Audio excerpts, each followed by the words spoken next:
¿Qué tal? ¿Cómo están? Me da gusto volver a contactarlos por este medio. Recuerden que el día de hoy veremos la segunda parte de la sesión número 3, que se quedó pendiente. También, primeramente, veremos las respuestas de ustedes. Vamos a compaginar, vamos a checar si realmente respondieron de manera correcta. Y si no, como les mencionaba la vez anterior, pues no hay ningún problema, ¿no? Ustedes ahora pueden anotar la correcta y sí, para que después ustedes puedan estudiarla. ¿Sí? Entonces vamos a ver las respuestas. Bueno, primeramente era anota en el espacio en blanco las fechas, palabras o acontecimientos faltantes de la lectura. Aquí la respuesta, la primera era, la mayoría de los estados eran partidarios del federalismo, ya que buscaban cierta autonomía. La siguiente era, los centralistas, por su parte, señalaban su forma de gobierno podría ayudar a superar la desarticulación administrativa, ¿sí?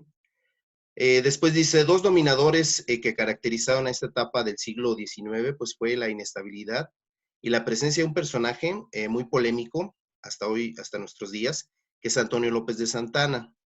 Aquí nos maneja que es contradictorio e inconsecuente en sus acciones políticas. Fue monárquico y federalista y centralista de las dos corrientes, y estuvo 11 veces, ocupó la presidencia. De hecho, yo les mencionaba que de esos 11 veces, si juntáramos todos, serían aproximadamente 6 años. La siguiente respuesta dice, en el año 1836 es cuando en Texas se establece su independencia, apoyados por el gobierno de Estados Unidos. Dicha independencia pues se levantan en arma los tejanos y Santana, que es la respuesta que va ahí, se dirige a combatirlos. Después, en el año 38, se lleva a cabo la primera intervención francesa con la famosa Guerra de los Pasteles, que vimos la clase pasada. En el siguiente párrafo, pues la respuesta era en la guerra, se declara la guerra en 1846 e inicia en el 47. Se libra en varios lugares, principalmente una de las batallas en donde sobresale Santana, pues es la de la Angostura. Después, bueno, sabemos, ya lo vimos en la clase pasada, que se pierde esa guerra. Y finalmente la última respuesta era Ciudad de México. Después dice, subraya la respuesta correcta. La primera es Texas, la anexión de Texas. Vuelvo aquí a preguntar sobre la batalla y bueno, fue la Angostura. En el año en que el Congreso de Estados Unidos declara la guerra a México, pues fue en 1846. El batallón estaba compuesto por irlandeses, el batallón de San Patricio. Termina la batalla, promovió un tratado de paz, hice algunos terrenos. Bueno, aquí no es Chapultepec, es Churubusco, ¿sí? Corríjanlo, por favor, ahí me equivoqué. En siguió, este batallón se encontraban los Niños Héroes, que es el batallón de San Blas. Este lugar se llevó a cabo la última batalla de la guerra, aquí sí es Chapultepec, ¿sí? El Tratado de Paz entre México y Estados Unidos fue firmado el 2 de febrero de 1848. Aquí es el Tratado Guadalupe Hidalgo, en donde se pierde más de la mitad de nuestro territorio. Los territorios que fueron arrebatados después de la intervención norteamericana, pues aquí fueron todos esos que aparecen. Y este territorio fue vendido por Antonio López de Santana, fue la mesilla en 10 millones de pesos, ¿verdad? Esas son las respuestas. Vuelvo a repetir, aquí por un error anoté Chapultepec, pero es Churubusco. Y aquí en el número 7 sí es Chapultepec, ¿sí? Para que ustedes lo vayan corrigiendo, ¿sale? Bien, también les mencionaba, les leí brevemente sobre las famosas leyes de reforma y que da como consecuencia una guerra, ¿verdad? ¿Qué planteaba estas leyes de reforma? Bueno, pues estas leyes se establecieron a partir de 1855. Destaca la ley Juárez, que es en donde establece que los individuos deben ser juzgados por tribunales especializados. Eh, los sacerdotes en los eclesiásticos, los militares, obviamente en un tribunal militar. También está la ley Lerdo, que obligaba a la iglesia a que vendiera todo lo que tenía de propiedades, terrenos, casas y demás. Y estaba la ley Iglesias, otra de las leyes que más le pegó también, en donde se prohibían los servicios parroquiales, que ya no se cobrara el diezmo. Esto trajo consigo muchos problemas, ¿eh? Principalmente aquí el lado conservador, pues se vio muy molesto porque le estaban pegando a todo lo que se genera su economía. Y recordemos que del lado conservador, pues estaba la iglesia. Y la iglesia vio como un fuerte golpe este tipo de leyes. Tal es el caso de que comienzan a decir que tumben esas leyes, como obviamente los liberales no querían, pues comienza esta guerra. ¿Cuál es el principal objetivo de estas leyes? Pues separar a la iglesia del Estado, decir que fueran distintos, ¿no? Que no fueran uno solo, sino que realmente tuvieran esa autonomía. Esto provocó que comenzara un conflicto, ¿sí? En el cual, pues obviamente los conservadores no iban a permitir que se desarrollaran estas leyes. Por ese motivo, pues la primera de las acciones que hacen es establecer su propio presidente. Establecen a Félix Zuluaga como presidente. Benito Juárez ya lo era el presidente legalmente, pero con esto no tenía en el caso de los liberales tanta fuerza militar y por esa razón Benito Juárez tiene que huir. Empieza a huir al interior de la República, incluso estuvo aquí en Guanajuato. Aquí en Guanajuato se estableció algunas semanas en donde dio algunos decretos. Es por ello que también está ahí afuera de la presidencia municipal, pues incluso la cabeza de Benito Juárez, ¿verdad? Que establece que ahí gobernó durante un tiempo. Y después tuvo que ir a otras partes del país, tanto así que después fue hasta Panamá, y de Panamá tuvo que ir hacia La Habana, a Nueva Orleans y llegar a Veracruz. Tuvo que dar un enorme rodeo con la finalidad de no ser apresado. Mientras tanto, los conservadores, pues ellos tenían el don de mando, ¿verdad? Poco a poco empezaron a nivelarse. A esta guerra también se le conoce como Guerra de los 3 años, en donde, pues, en ese periodo, al principio de esta guerra, los conservadores fueron los que llevaban la batuta, empezaron a ganar en todas partes. Finalmente, los liberales fueron apoyados, surgen varios generales, los cuales generaron una contraofensiva y después de tiempo, los liberales comenzaron a ganar las batallas. Tanto así que la última batalla fue aquí muy cerca de Guanajuato, en Silao, Guanajuato, que por eso no sepan ustedes, pero se llama Silao de la Victoria. Ahí fue la última batalla en donde los liberales derrotan a los conservadores. Después de esta derrota, los conservadores realmente no sabían ni qué hacer, ¿sí? Finalmente, los liberales habían triunfado y habían triunfado bien. Bueno, pues, ¿qué pasa? Durante estos 3 años, pues el gobierno, el país había quedado en un total desorden, no producía lo suficiente en agricultura, en ganadería, el comercio estaba muy bajo. Y Benito Juárez se da cuenta de que pues le debe a Francia, le debe a Inglaterra, le debe a Estados Unidos, ¿verdad? A España. Y bueno, él dice, si no podemos pagar en este momento, quisiera pedir una prórroga a estos países para que no quiere decir que me perdonen la deuda, lo que quiere decir es que durante 2 años no les voy a pagar, pero pasando ese periodo, pues les empezaré a pagar. Lo que quiero es reactivar la economía. Obviamente estos países, pues que en ese momento estaban buscando nuevos territorios, pues no aceptan.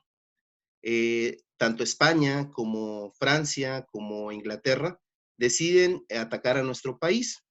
Finalmente, la diplomacia que ejercía Benito Juárez logra convencer a 2 países, que fue Inglaterra y España, de que pues no pase a mayores, que sí, que le den ese plazo para después pagarles.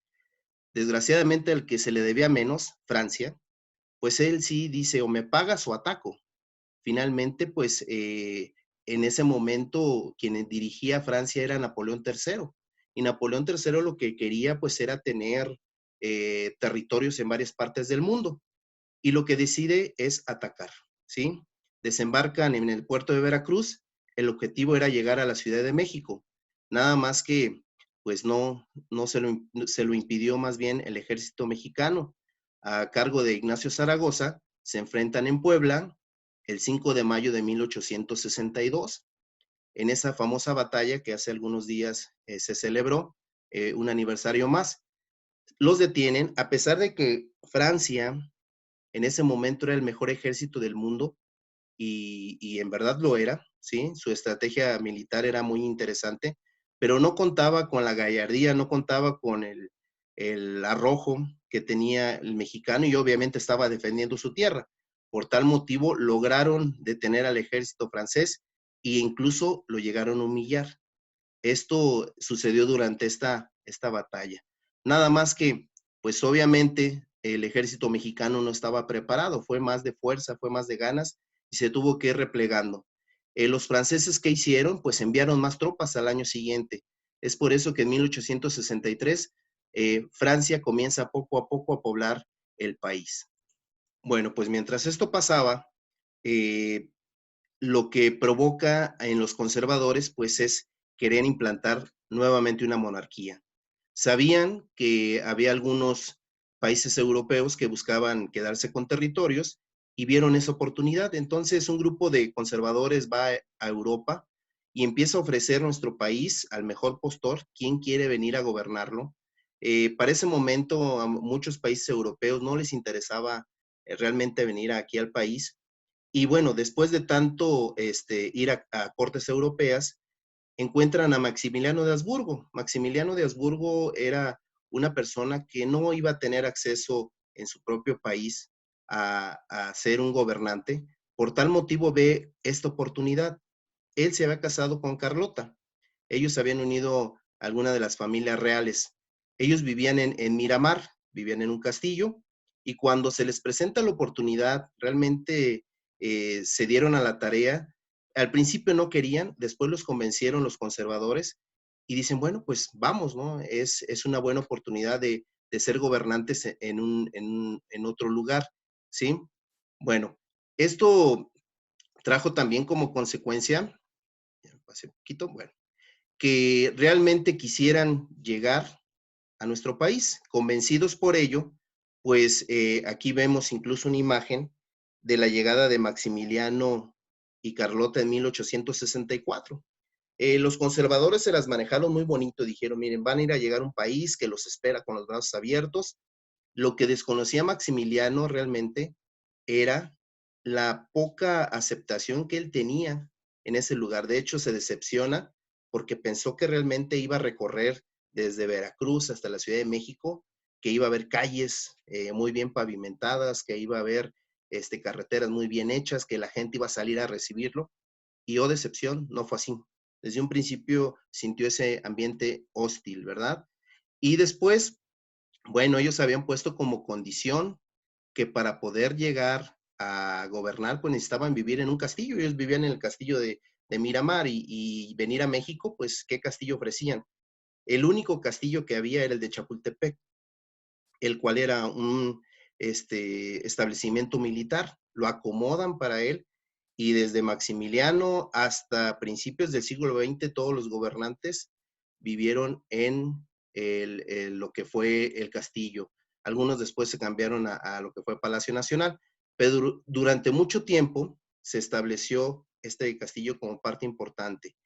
Eh, bueno, ¿qué pasa con Maximiliano? Cuando Maximiliano llega aquí, pues empieza a ver que hay problemas con los liberales y les pregunta a los conservadores, bueno, pues ¿cuál es el problema? Ellos dicen, es que ellos establecieron ciertas leyes que son en contra de la iglesia y tiene esto y esto. Maximiliano se queda pensando y dice, oye, pues qué buena idea tienen los liberales, ¿no? Esto trajo consigo cierta confusión entre los conservadores y muchos de ellos dejaron de creer en Maximiliano. Llegó un momento en que Maximiliano ni lo querían los conservadores, pero tampoco lo querían los liberales. Eso fue la triste situación de Maximiliano y que lo siguió durante mucho tiempo. Finalmente, también en esta época, Benito Juárez tuvo que huir. Aquí no salió del país, pero sí se fue a lo que es Paso del Norte, lo que hoy es Ciudad Juárez, y ahí estuvo hasta que se restableciera parte de esta situación. Finalmente, pues logran eh, nivelar esta serie de acontecimientos y toman preso a Maximiliano, ¿sí? El cual fue tomado prisionero, fue juzgado y ejecutado en el famoso Cerro de las Campanas, en Querétaro, en junio de 1867. ¿sí? Finalmente se dice que su cuerpo fue enviado a su madre en Europa, ¿sí? Antes de ello, su esposa Carlota, tratando de salvar el imperio, trata de que muchos monarcas y gente importante de Europa les ayude a pagar la deuda. No lo hacen, ¿sí? De hecho, algunas situaciones y algunos historiadores manejan de que se volvió loca por tal motivo.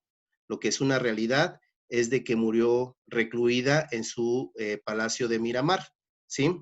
Cuando Maximiliano deja pues este mundo, pues sucede que Benito Juárez regresa otra vez triunfante a la capital del país el 15 de julio de 1867. A este acontecimiento, cuando ya llega otra vez Benito Juárez a ocupar el poder, se llama la restauración de la República. Bueno, después de este periodo conocido como la restauración, bueno, pues Díaz vuelve a gobernar por unos años. Desgraciadamente para él, pues él muere en 1872. Y aquí aparece Sebastián Lerdo de Tejada. Él empieza a gobernar, pero la condición o lo que tenían estos gobernantes era que muchos de ellos se volvían a reelegir. Aparece en escena Porfirio Díaz que era, pues aquí lo checamos, es mejor conocido como un gran militar, ¿sí? Él fue presidente de la República durante más de 30 años. Él aparece y, bueno, le dice a Sebastián Lerdo que pues no era justo lo que él estaba promoviendo, que era la reelección. Irónicamente, después él se reelige en varias ocasiones, ¿no? Pero cuando se lanza en contra de Sebastián Lerdo, pues su política era no reelección. En 1876 le logra ganar a Lerdo la presidencia y por primera vez Porfirio Díaz se vuelve presidente del 1876 a 1880. Como en la Constitución decía que no se podía reelegir, pues ¿qué es lo que hace Porfirio? Pues manda por delante a su compadre Manuel González para que él dirija el país y se convierte en presidente, mientras empezó a establecerse cómo podría regresar a la presidencia. Bueno, pues a Manuel González le aconsejaba una cosa y al pueblo decía, es que mi compadre hace malas cosas, ¿no? Finalmente lo hacía quedar mal. Cuando termina el periodo de Manuel González, pues se vuelve a lanzar Porfirio Díaz y obviamente la gente que ya se había fastidiado de su compadre, de Porfirio Díaz, pues cuando ven a Porfirio Díaz que había gobernado de cierta manera bien, pues inmediatamente deciden también otra vez votar por él. En ese paso, él comienza a cambiar la constitución con la finalidad de poderse reelegir, ¿sí? De ahí de 1884 ya no vuelve a soltar el poder hasta 1911, ¿sí? Entonces, realmente hizo su campaña e hizo también su manera de gobernar. Él se escudaba y decía, bueno, es que yo no estoy ejerciendo el poder de manera dictatorial, porque hay elecciones, cada 4 hay elecciones, pero mucho de su artimaña de él era que con quien competía en las elecciones, pues nadie lo conocía, o ponía gente que no tenía muy buen prestigio. Entonces, inmediatamente ganaba Porfirio Díaz. Si en aquel momento nos damos cuenta, pues un 70% o más vivía en el analfabetismo, no sabía leer y escribir. Entonces, pues a veces hasta amenazados iban a votar. Y algunos de ellos, no todos votaban, pero algunos que podían votar, pues no tenían otra opción más que Porfirio Díaz. Porfirio Díaz era un indígena zapoteca, al igual que Benito Juárez, ¿no? Desde muy joven él se estableció en el ejército y logró sobresalir la guerra de reforma, logró sobresalir también en la batalla del 5 de mayo, en la intervención francesa, en el Segundo Imperio. Entonces iba teniendo cada vez más auge. Y esto también, al tener contento a sus militares, pues hizo que lo respaldaran, ¿verdad? Fue muy valiente, destacó su entrega militar, yo les decía en todo momento. De hecho, se dice que fue parte importante de la batalla de Puebla y que gracias a ello Zaragoza logró ganarla. Era un gran negociador. Algo irónico, otra de las ironías de Porfirio Díaz es de que él también apoyó muchísimo a las leyes de reforma que estaban en contra de la iglesia, pero durante ese periodo logró establecer una muy buena comunicación con la Iglesia Católica y eso lo llevó a tener muy buenos dividendos. Era muy inteligente, eso sí se establece como esa inteligencia para poder tener aquí a la gente que le iba a ayudar y se rodeó de personas, de militares. Él sabía que si no tenía contento a los militares, pues tarde que temprano se iban a levantar en armas. Por esa razón, él lo que hace es, pues, darles poder, ¿sí? Darles gobernaturas, darles parte de lo que era la Cámara pues, de Diputados, ¿verdad? Entonces, sí, también era muy ambicioso. Él desde un principio se fijó la meta de llegar a ser presidente y vaya que lo logró durante muchos años. También fue perseverante, ¿no? En donde él decía, se tiene que hacer esto y se hacía, ¿no? Tal es el caso del ferrocarril, que logró hacer más de 30,000 kilómetros de vías. Era muy disciplinado.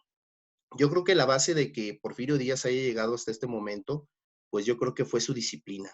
Él realmente desde muy joven se llegó a disciplinar y tanto así que a una edad ya muy grande seguía haciendo ejercicio, ¿no? Su disciplina de levantarse temprano, tener muchísimo trabajo, se enfocaba a ver cómo estaba el país. Desgraciadamente, pues muchas veces era para su beneficio, ¿no? Es uno de los presidentes más controversiales hasta hoy en día, tanto así que todavía sus restos están en Francia, no los han podido traer, todavía existe esa, como les diré, esa lucha de saber, hay algunos que dicen que ha sido uno de los mejores presidentes y para otros que ha sido de los peores, pero el hecho de que lo haya quitado una revolución, creo que eso le quita ese mérito de convertirse. No todo fue malo en Porfirio Díaz, logró mantener una famosa paz porfiriana. Recordemos que antes se tuvo peleas con Francia, con Estados Unidos, con Inglaterra de cierta manera, ¿y qué es lo que hace Porfirio Díaz durante ese periodo? Pues no tuvo conflicto con ningún país, al contrario, a pesar de que Francia nos había atacado en varias ocasiones, pues logra hacer una gran amistad con Francia, ¿sí? Entonces, bueno, finalmente logró hacer muy buenas cosas, desgraciadamente otras muy malas, ¿verdad? Pasemos a lo siguiente. ¿Cómo eran los aspectos sociales y económicos durante el porfiriato? Bueno, aquí vemos, ustedes pueden checar esta pirámide, pues la clase más alta eran los burgueses, ¿sí? Obviamente la gente que le rodeaba, obviamente los gobernantes, ellos mantenían la industria, el comercio y obviamente derrochaban dinero, ¿verdad? Después seguía pequeña burguesía, que era la clase media urbana, ellos eran terratenientes, tenían algunas tierras, seguían los rancheros, ¿sí? Estaba el clero, que también recuperaba poco a poco sus privilegios que había perdido durante la Guerra de Reforma. En lo que les decía, Porfirio apoyó esa Guerra de Reforma, pero también después, cuando él ya estaba en el poder, pues ayudó bastante. Estaban los obreros, ¿sí? Eh, Después los pobres, que vivían en barrios y en lugares muy insalubres. Y después estaban los indígenas. Tristemente, después de la conquista, los indígenas siempre estuvieron en las partes más bajas de las pirámides sociales, ¿no?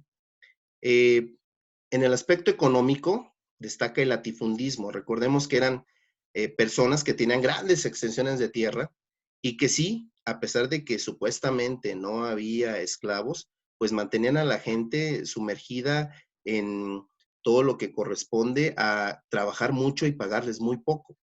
El enequén, que es esa fibra muy parecida a lo que es el mecate, bueno, se obtenía de estos lugares y regularmente el campesino era sometido a golpes. Aquí aparecen las famosas haciendas de raya. Recuerden que esas haciendas de raya estaban dentro de las haciendas y lo que hacían era que el campesino apenas le pagaban, iba a esa tienda a endeudarse, iba a pagar las veladoras, iba a pagar comida, pero principalmente los dueños de estas tiendas pues era el mismo dueño del latifundio, ¿no? El mismo dueño de las tierras. O sea que el dinero no salía de ese lugar. Y luego se les ocurre la idea de vender alcohol, pues menos, ¿no? Se endeudaban cada vez más y muchas veces las deudas pasaban a hijos, ¿no? El padre moría y el hijo se quedaba a trabajar y otra vez era el cuento de nunca acabar. Pero también se desarrolló una inversión extranjera, lo pudiéramos checar como algo positivo porque le inyectó economía al país, pero dentro de lo negativo es que todo lo que fue petróleo, tierras y demás estuvo en manos de muchos concesiones a empresas norteamericanas, inglesas, francesas, ¿sí? Les decía yo hace un rato, el desarrollo del comercio fue muy importante, reactivó su economía, pero también lo que les decía, algo positivo son las 30,000 kilómetros de vías férreas que logró construir durante su periodo. Antes, la única vía férrea, antes de que llegara Porfirio Díaz al poder, la única era de Veracruz hacia la Ciudad de México, nada más. Él logra establecer toda la comunicación en todo el país. Esos serían los aspectos económicos. En lo que corresponde a los aspectos políticos, bueno, él tenía una frase que decía, poca política y mucha administración. Es decir, el no hablar tanto, pero sí el lograr hacer algunos hechos en la historia. Aparentemente eso es lo que él quería, ¿no? Pero sabemos que lo único que hizo es en trabajos en donde podían realizarlo, pues los burócratas, sabemos que los burócratas son personas que están laborando en una oficina, pues un trabajo que podían hacerlo dos, tres personas, él estableció hasta seis, siete u ocho personas, ¿verdad? Él decía que los mejores trabajadores eran los que tenían más familia. ¿Con qué finalidad?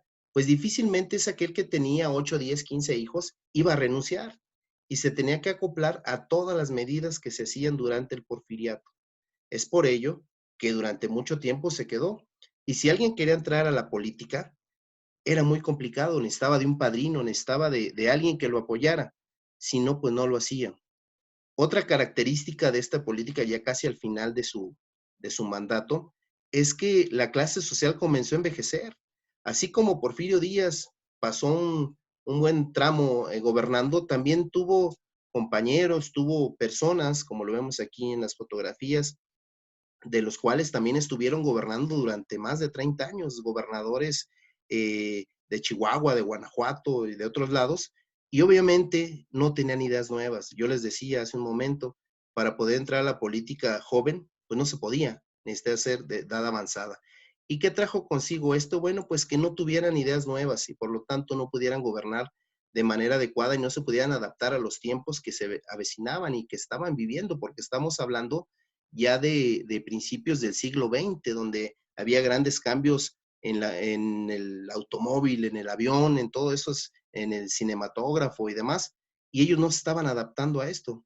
Entonces sí trajo consigo después problemas.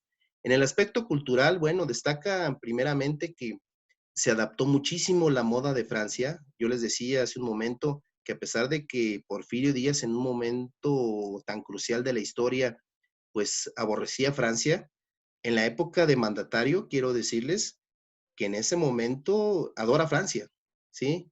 Y de hecho, cuando se va de aquí del país, al lugar que acude es a Francia, donde le reciben como un héroe. Entonces, bueno, en cuanto a moda, en cuanto a estructura social, se basó mucho a Francia. Hubo un grupo llamado Los Científicos, este grupo que vemos aquí, pues ellos trataron de generar cierta cultura y también aconsejaban a Porfirio Díaz cómo manejar al país, pero volvemos a lo mismo, no tenían ideas nuevas y eso también trajo consigo pues que no pudiera prosperarse. Y bueno, aquí puse una imagen del Teatro Juárez, que así como el Teatro Juárez, otros teatros muy bonitos, y que son de aquella época, pues realmente tienen incluso una gran influencia europea, ¿sí? Y esto, así como aquí en Guanajuato, en otras partes de la República, fue parte importante de esa cultura que él desarrolló. Bueno, pues poco a poco el gobierno empezó a envejecer y también empezó a haber gente que cada vez más se rebelaba. De hecho, hubo dos huelgas muy importantes que marcaron el final de la época de Porfirio, que fue la de Cananea en Sonora, en donde pues los mineros no estaban conformes como se les estaba pagando, a pesar de que realizaban el mismo trabajo que trabajadores norteamericanos, pues les pagaban más a ellos que al mexicano, ¿no? Y ahí es una huelga. Y la otra, la de Río Blanco en Veracruz, donde fue una fábrica de textiles y donde incluso hubo muertos, ¿no? Eso empieza a generar conflicto en el gobierno de Díaz. Las rebeliones en otras partes del país y demás. Pero algo que marcó muy fuerte al gobierno fue que viene de Estados Unidos un periodista llamado James Krillman, y él le hace una entrevista a Díaz y entre otras cosas le pregunta que cuándo va a dejar el poder. Y él dice que pues él ya quisiera dejarlo, pero como no hay quien se atreva, de palabras más, palabras menos, pues, pues él sigue adelante y va a seguir hasta que el pueblo de México diga lo contrario. Esta información se la lleva el periodista, se publica en Estados Unidos y en Estados Unidos ya vivían algunos personas que se habían ido exiliados de aquí de México porque habían sido perseguidos por Porfirio Díaz, por la presidencia de Porfirio Díaz, que son, por ejemplo, los hermanos Flores Magón. Se enteran de este escrito y mandan hacia nuestro país la información. Y aquí es donde aparece nuestro siguiente personaje, que es Francisco I. Madero. ¿Qué hace Francisco I. Madero? Bueno, pues se entera de esta información. Los hermanos Flores Magón le dice, oye, el presidente se quiere ir, pero no hay quien se atreva. ¿Qué hace Madero? Pues empieza a fundar un partido, el Partido Nacional Antirreeleccionista, en 1909, ¿sí? Comienza también a hacer su campaña y poco a poco empieza a tomar más fuerza.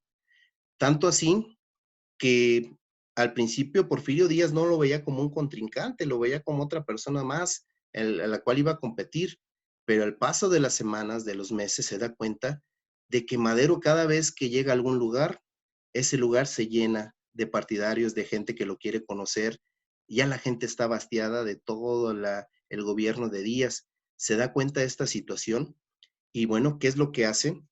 Pues en 1910, antes de las elecciones, toma prisionero a Madero y por acciones que jamás fueron explicadas, lo meten a la cárcel. Se lo llevan a San Luis Potosí. Ahí en San Luis Potosí estuvo preso. Pasa la época de las elecciones. Obviamente no tenía contrincante, pues el que gana es Porfirio Díaz. Después de que gana Porfirio Díaz, dice, bueno, ahora sí déjenlo libre. Se va a Estados Unidos, ¿sí? A Texas, y ahí redacta y elabora, se dice que en ese lugar redactó el Plan de San Luis. Este Plan de San Luis promovía el inicio de la lucha armada. De hecho, hasta había establecido como 20 de noviembre de 1910 como la fecha para iniciar.